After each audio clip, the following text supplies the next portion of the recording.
program, Brooks Spector. You are the associate editor of the Daily Maverick, and we are obviously looking into the South African minister in the presidency for state security, obviously. She will be in the Russian capital tomorrow in Moscow, where she'll be joining several other officials from other countries at the Russian Federation's 11th annual security conference. So I guess the first and all important question would be, what is the annual security conference? Who are the other role players? What does it mean for us as South Africa to be at this conference in particular at this time? Well, good morning. Good to be with you and your viewers and listeners and generally. I don't have a list of the other participants, but I assume it is from the list includes participants from nations that have, at this point, long-standing relationships with Russia in connection with discussions on security affairs, obviously. But I think, and I want to pivot the answer, because the discussion hopefully has something in connection with the announced entry of a group of six African nations as an attempt to somehow create a space for negotiation between Russia and Ukraine. To review the bidding, the Russians invaded Ukraine last February a year ago, and the war has carried on since. The president here announced an interest in being party to negotiations to, at the minimum, create a ceasefire and at the maximum create conditions for peace in line with what the government said was its neutral, non-aligned status in the fighting. The problem for that is that up until now, almost all the conversation has been Russia, South African oriented rather than Russia, Ukraine, Russia, South Africa oriented. You'll recall that the defense and security minister visited Russia while the fighting was already ongoing. There was a naval training exercise that included Russia and South Africa and China. And more recently, the senior general of the South African Defense Force participated in a visit in Russia together with a number of other flag level officers. And there have been party visits as well. You see none of that so far to Kiev, which would, I suspect, give the folks in Ukraine a certain feeling that South Africa is not particularly neutral in this regard. And so there is there's some work to be done on the part of South Africa and the other African nations to indicate their willingness to be party to both sides of this fighting, and more importantly still, to find a way to drive negotiations, peacekeeping, peace dealing, peacemaking forward. And so far, none of that seems to be visible or obvious, and that's a problem. Okay, let's look at this meeting now in Moscow, which is going to start tomorrow. This follows close on the heels of the G7 summit in Hiroshima. It was billed as the international meeting of high-level officials responsible for security matters, and there was also the surprise appearance of Zelensky at that particular meeting. What is that telling us?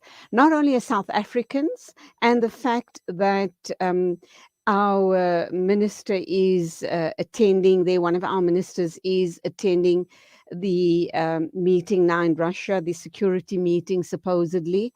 I'm kind of wondering also, should we be questioning it because we're part of BRICS?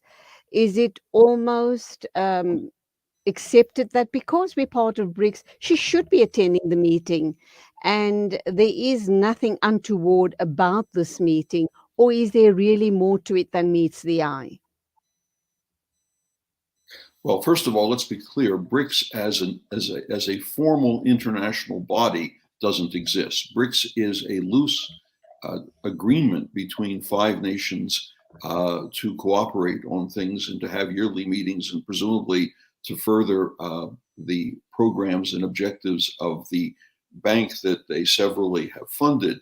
But it isn't a formal association in the way the European Union or the UN or NATO or even the African Union is, with a full-fledged secretariat and a full-fledged charter and so forth.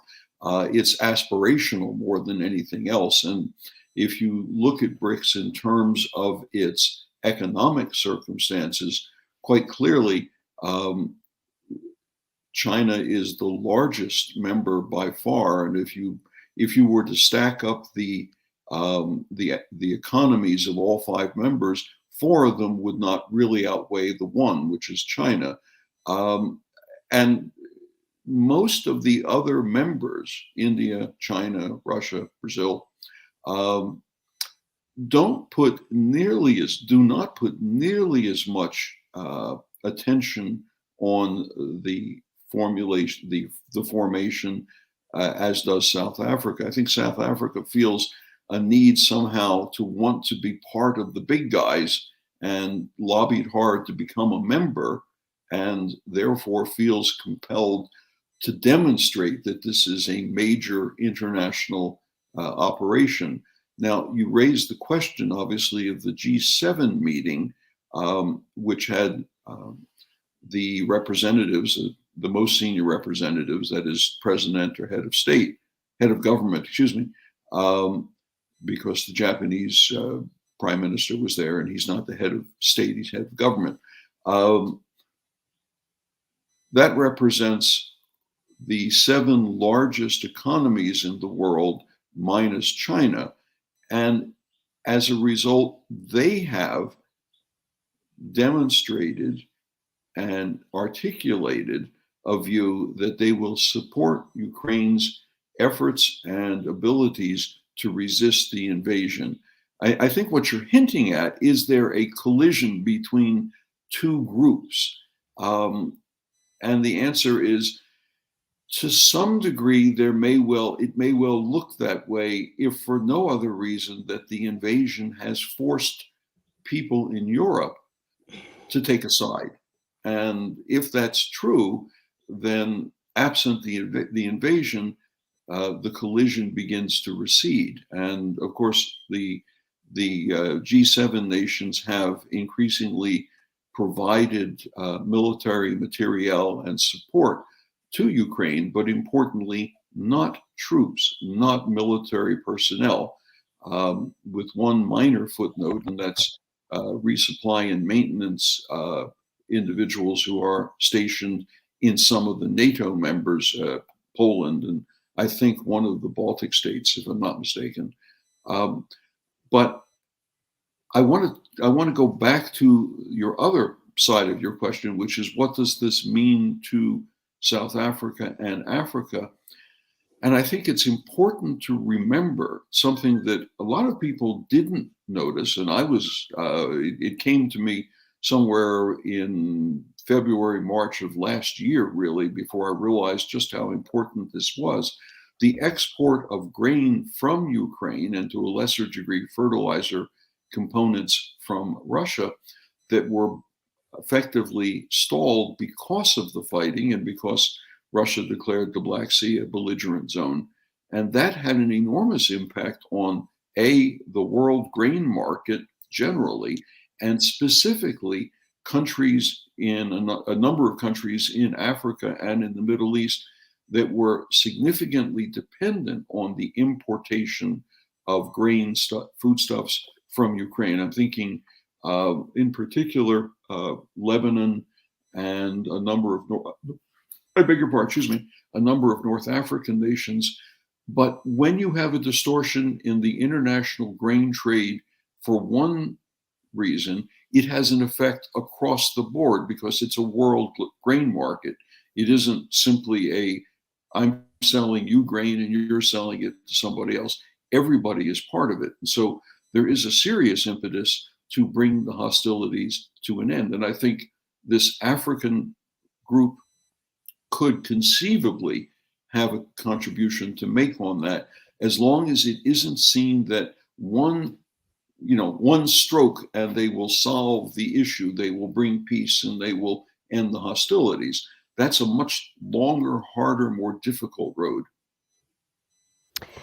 We need to go for an ad break, but a few very important points that we do need to touch on in the interview this morning. I want to talk about also the European neighbors of Ukraine. They are supporting the Ukraine. It may not be with boots on the ground or weaponry, but they are in full support of Ukraine. And some of them are also seriously thinking about joining NATO. That I'm wondering if that is a dangerous precedent being set by them, because once again, the whole issue around the nuclear situation comes into play, with Russia possibly threatening that if the European neighbors support Ukraine, there's always that threat of nuclear, this nuclear threat from Russia on the European neighbors, and of course, the rippling effect on the rest of the world. Hold that thought. We'll be back with you in a minute or two.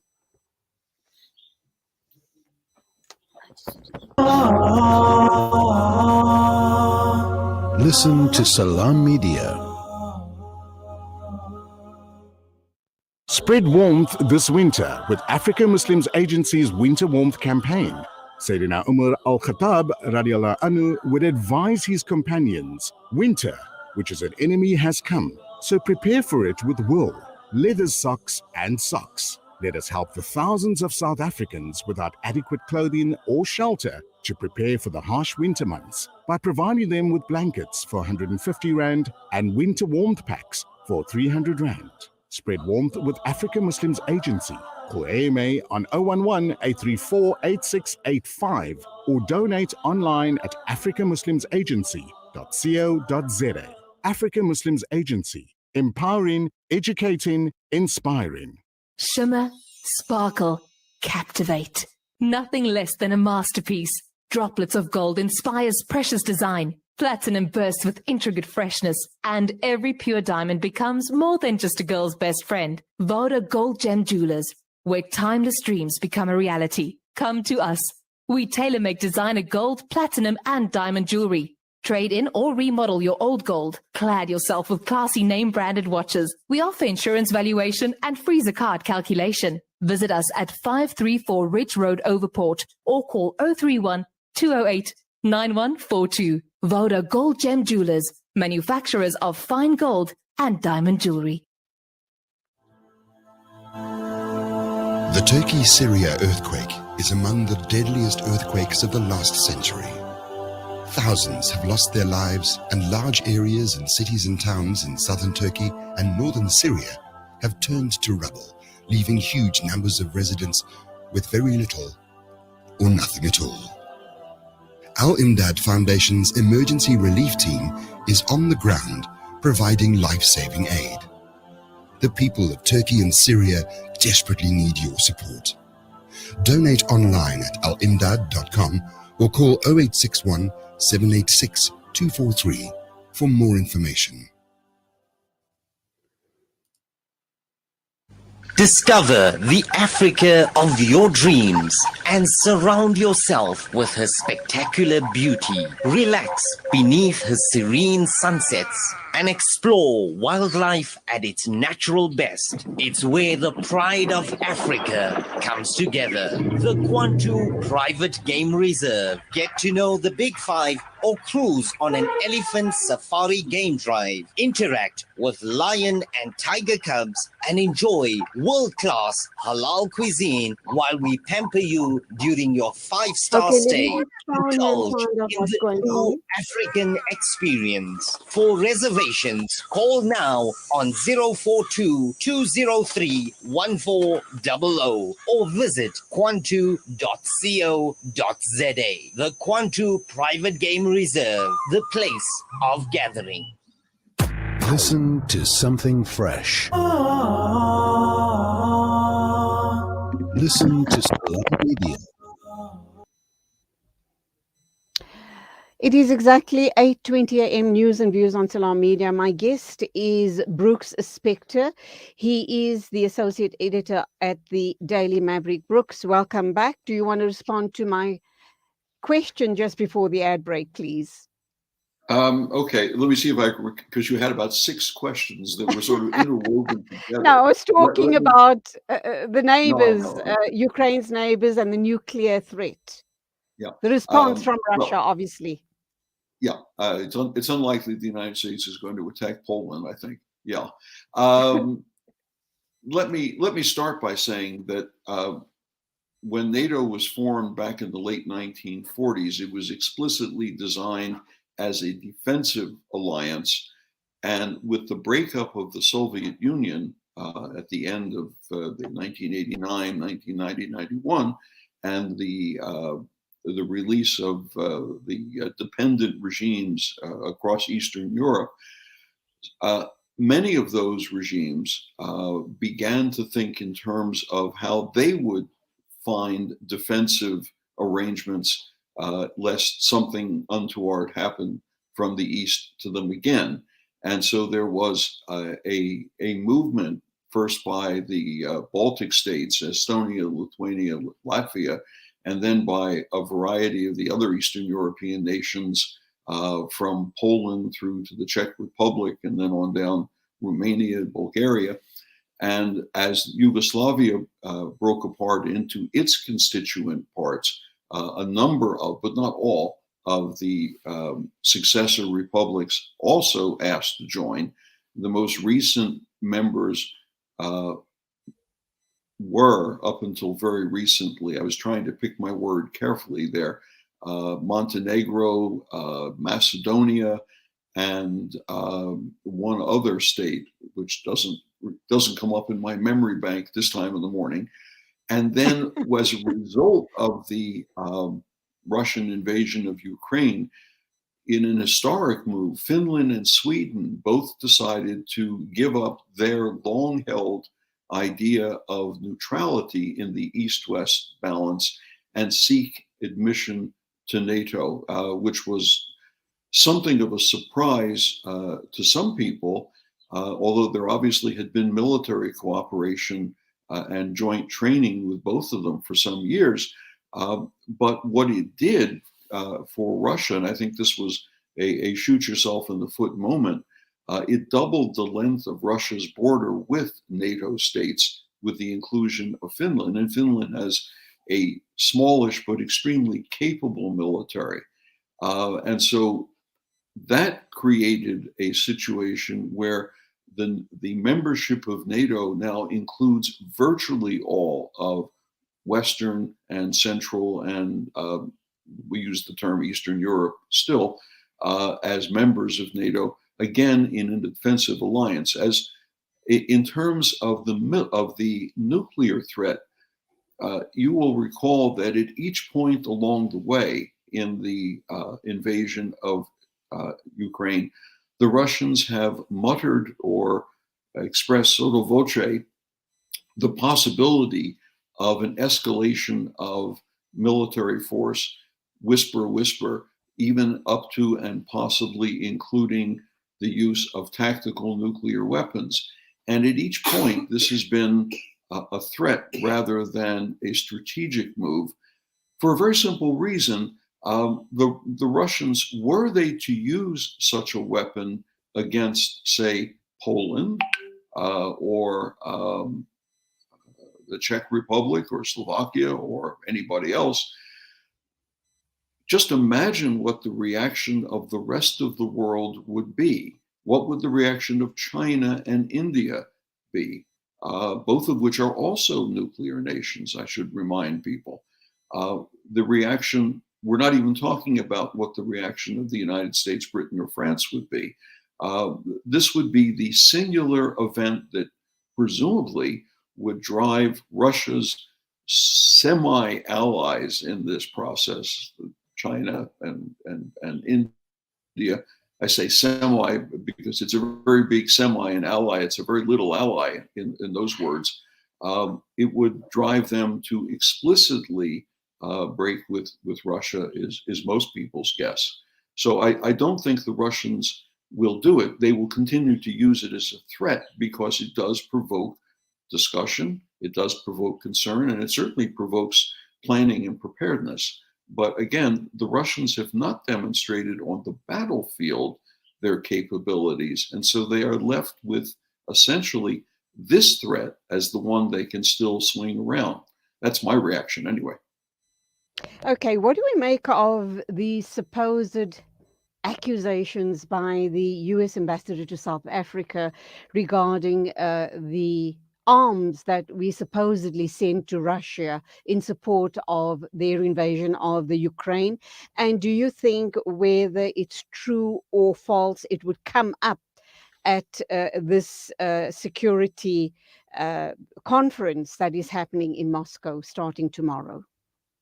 Well, let's go back a bit. You'll remember that ship, Lady R, docked in the Simonstown Naval Facility rather than a commercial port. Docking in a naval facility implies that you are engaged in some sort of military activity. And since it's a supply and resupply ship, the presumption must be that something was either offloaded or onboarded, or both. And there is documentation of large crates being moved off of the ship and onto trucks and then sped away in the dark of night to various and sundry places, who knows where. As to being onboarded, when Ambassador Brigitte made that assertion, remember, he was the second person. It had been brought up when Treasury Secretary Janet Yellen from the United States was in South Africa in February. So this was a continuation of that claim. I don't have evidence myself of whether or not there were weapons or military supplies being put on the ship for transfer to Russia. I have expressed my view that I think it would be beholden to the United States, if not to show the entirety of the evidence, to at least give some indication publicly. Otherwise, you're left with speculation. But at the same time, remember that although various people in the South African government said it was not true, and some of them in fairly vociferous terms, of course, words that I think we probably shouldn't use on friendly radio, at the same time, the president decided to appoint a special inquiry under a retired judge.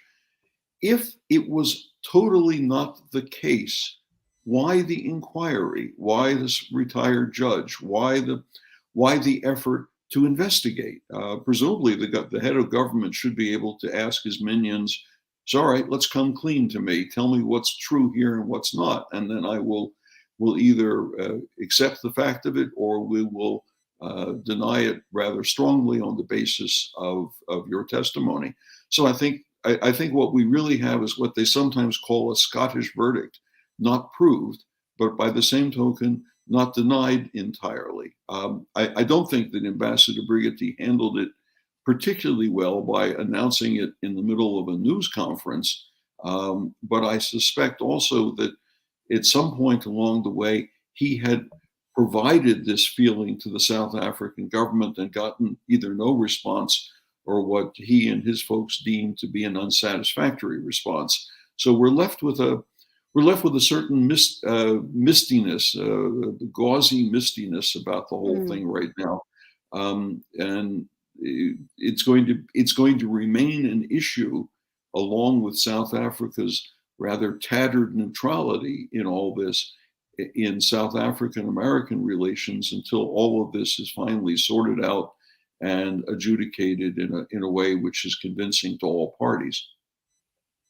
My final question then, or comment, statement, and then you can respond to it, is We know with the July unrest and a whole host of follow-up events that has happened here in South Africa, that our Defence Force, SNDF, doesn't really measure up. We've been told that they have all sorts of aging weaponry. It's not sophisticated weaponry that they may have, armaments, etc. Given that scenario, do we truly believe that we're up to supplying other countries with military aid? I think we need to make an important distinction between the Defense Force and the military manufacturing capabilities. Okay. And because the Army doesn't make its own weapons. Sure. The Navy commissions the construction of ships in recent years, obviously abroad. But South Africa has a capable defense industry. It's small, but you'll recall that pre-1994, it was able to supply most of the weaponry that was required by the former government, or what they believed to be required in their efforts to maintain their previous domination. The companies that make weapons, they do everything from constructing artillery shells, and footnote here, the artillery shells that are made here are 155 millimeter in diameter shells, which just happen to be the same size as much of the artillery shells that are used by Russia. They're not precisely the same material, but they do fit. But there is also sophisticated observation and reconnaissance equipment. And this country even has companies that recondition, rebuild, and renovate Soviet era helicopters. And the country's companies make military style helicopters as well. The what are they called? The Roifak. So the defense industry here is competent, although small. It's the military itself that has not procured material consistent with the needs that you note. That's a disjuncture that I think somebody from Arms Corps should probably explain more than me. Good point indeed, and that's where we leave it. Thank you indeed for that clarification. Always a pleasure talking with you, Brooks Spector. Go well and God bless. You take care and have a good day to your listeners and viewers. Thank you. Thank you. It is exactly 8:33. News and views on Salam Media. In a minute or two, we're going to be speaking with Lerato Mtunzi regarding the impact of African nurses leaving South Africa for other countries.